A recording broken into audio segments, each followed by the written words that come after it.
Buen día, estimados estudiantes. En esta ocasión vamos a darle continuidad al desarrollo teórico de la unidad número 3.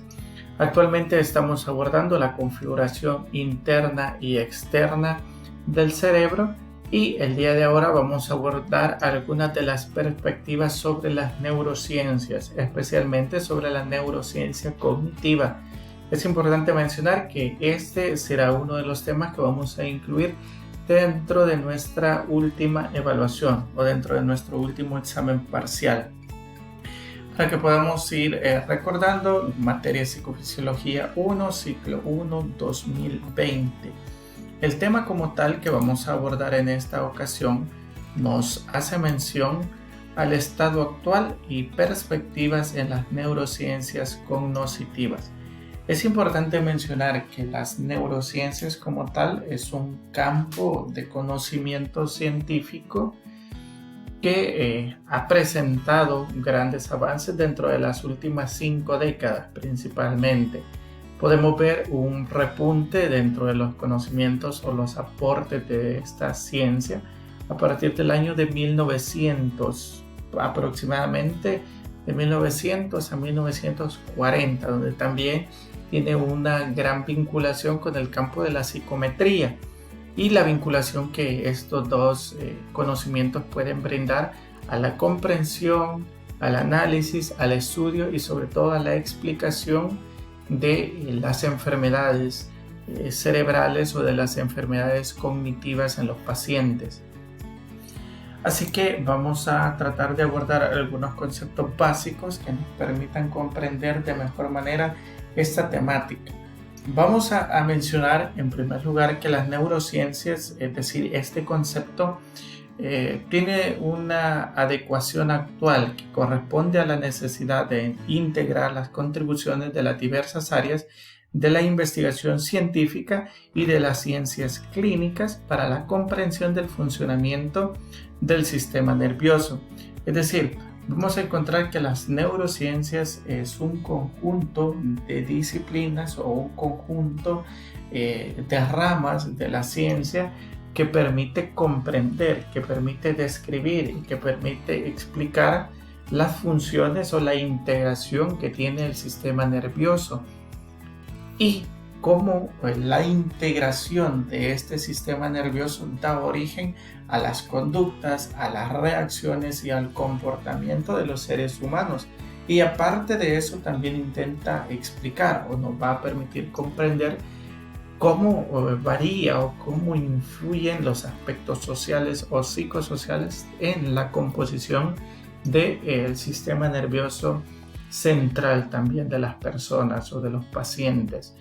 ¿Cuáles son algunos de los campos o de las disciplinas que nosotros vamos a encontrar que abonan o que sirven dentro de las neurociencias para establecer el conocimiento o la fundamentación teórica que se tiene actualmente?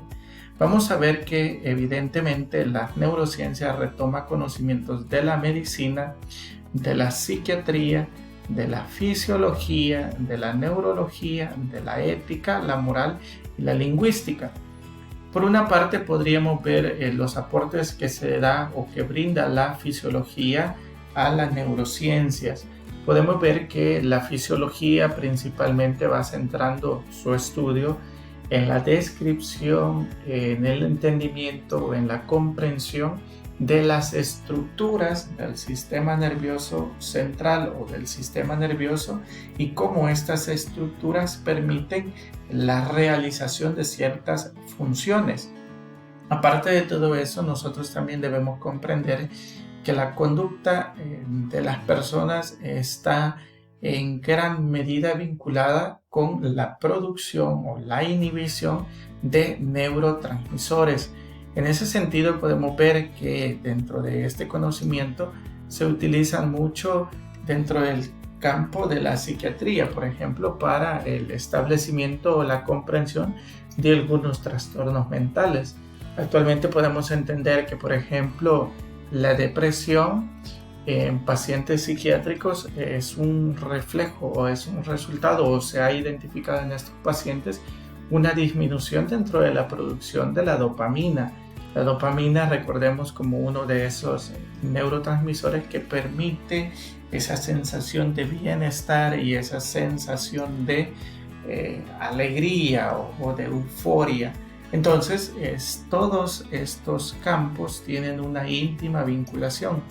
También de la lingüística, de la ética y la moral, ¿cómo podemos vincular estos aspectos? Recordemos que la conducta desde el punto de vista de las neurociencias no solamente se comprende o se intenta estudiar desde un punto de vista individual, sino que abarca aspectos sociales o comunitarios. Por ejemplo, podemos retomar algunos conocimientos que la psicología como tal nos da, en la cual nos fundamenta que el desarrollo de la inteligencia es el producto del desarrollo del lenguaje, o que la correlación entre inteligencia y lenguaje están íntimamente vinculados. Por ejemplo, las neurociencias se va a enfocar o se va a interesar en estudiar cómo cambian las conexiones sinápticas en aquellos niños que, por ejemplo, solamente manejan un idioma en comparación de aquellos niños que manejan 2 o 3 idiomas simultáneamente. Entonces, esto evidentemente va a tener una composición social, pero también eso va a conllevar a una configuración sináptica distinta, que será objeto evidentemente de las neurociencias, y no solamente comprendida a través del producto de estas conductas, sino que sobre todo a través de las resonancias magnéticas que se puedan identificar, o del estudio cerebral que se pueda realizar en cuanto a la activación sináptica de los niños que manejan un idioma en comparación de aquellos que pueden manejar 2, 3, 4 idiomas. Entonces, esos serán algunos aspectos importantes de conocer dentro de las neurociencias. En específico, podemos mencionar que la neurociencia cognitiva es una rama de la neurociencia que se encarga de comprender las bases biológicas que están en la cognición. Es decir, acá vamos a tratar de comprender aquellos componentes neuroquímicos, sinápticos, estructurales, localizacionistas, que fundamentan el conocimiento en las personas. Y esto evidentemente nos va a conllevar a que el estudio de las neurociencias o de la neurociencia cognitiva se centralice principalmente en el sistema nervioso. Y vamos a encontrar que para poder comprender o estudiar el sistema nervioso, vamos a recurrir al estudio de las estructuras. Acá la importancia de la fisiología, porque la fisiología nos permite comprender, por ejemplo, a través del mapa de Brodmann, cuáles son las áreas somatosensoriales, las áreas auditivas, las áreas visuales, las áreas de lenguaje, etcétera, que tienen vinculación con la conducta humana o con los procesos de aprendizaje. También nos va a mencionar las funciones de los lóbulos que nosotros comprendemos, que son 4. Aparte de eso, también va a retomar la importancia del hipotálamo. Recordemos que esta es una de las estructuras que tiene íntima vinculación con los procesos de reproducción y también con la producción de la oxitocina. Aparte de eso, vamos a encontrar el estudio o centralizar el estudio también en el tálamo como una de las partes integradoras de información sensorial, de información auditiva, de información visual, que permite recaptar todos esos estímulos del exterior, integrarlos y brindar una respuesta ante algún estímulo que sea provocado o evocado.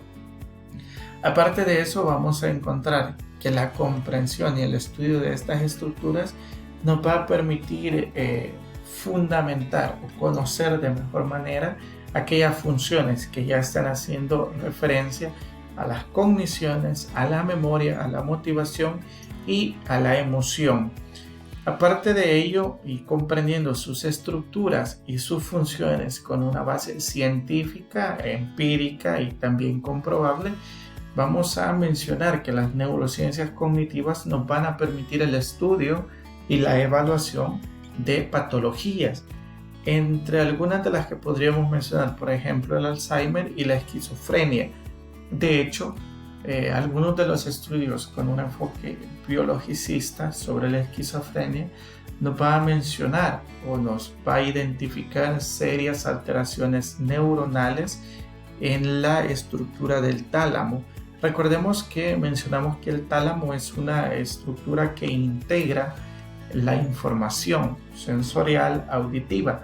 Algunos de los síntomas o de los signos más evidentes en la esquizofrenia son las alucinaciones y los delirios, es decir, personas que van a manifestar, por ejemplo, que ven a otros individuos que nadie más en una habitación puede visualizar. Personas que padecen esquizofrenia también van a manifestar que escuchan voces que les pueden decir que tienen que suicidarse, que tienen que matar a algún miembro de su familia, etc.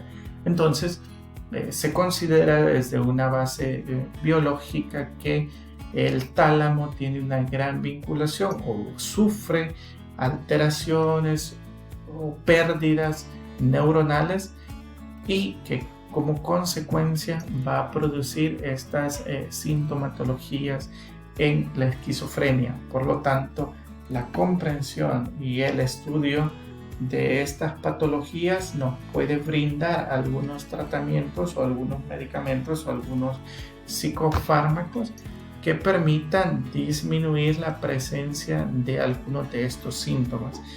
Evidentemente, para poder comprender estas patologías se hace sobre el estudio de las bases moleculares. Acá es donde vamos a mencionar estos neuroquímicos, por ejemplo la dopamina y algunas hormonas también, como por ejemplo la oxitocina. Entonces, la comprensión del sistema nervioso lo vamos a hacer a partir de sus estructuras, de sus funciones, de las patologías que se pueden identificar y sobre todo de sus bases moleculares. El propósito principal de las neurociencias es entender cómo el encéfalo produce la marcada individualidad de la acción humana, es decir, aportar explicaciones de la conducta en términos de actividades del encéfalo, explicar cómo actúan millones de células nerviosas individuales en el encéfalo para producir la conducta y cómo a su vez estas células están influidas por el medio ambiente, incluyendo la conducta de otros individuos. Es decir, acá vamos a ver que, por ejemplo, esta individualidad de los pacientes, de los sujetos de estudio, va a estar marcada sobre la percepción. Aparte de eso, vamos a encontrar que también va a estar definida sobre la emoción y también sobre su motivación. Existen algunas teorías cognitivas principalmente que nos van a asignar o nos van a explicar que la conducta individual está influida en primer lugar por los pensamientos, y para que esos pensamientos se desarrollen debe existir una percepción. Estos pensamientos consecuentemente nos van a producir una emoción y esta emoción evidentemente nos va a producir una conducta. Aparte de eso, este campo de las neurociencias, aparte de comprender el encéfalo y el comportamiento individual, va a aportar explicaciones que tienen que ser objetivas, racionales y experimentales, porque se va a fundamentar en el método científico.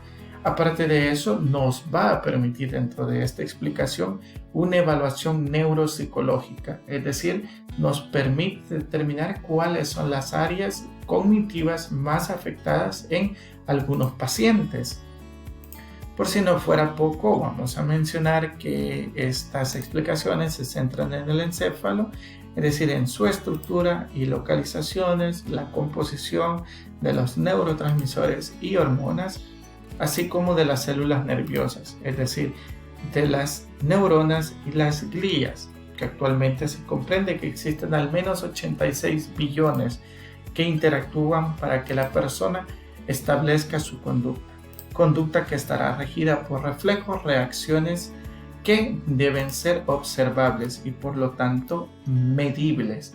Así que esto es algunos de los elementos que vamos a retomar en este primer video. Vamos a continuar en la siguiente.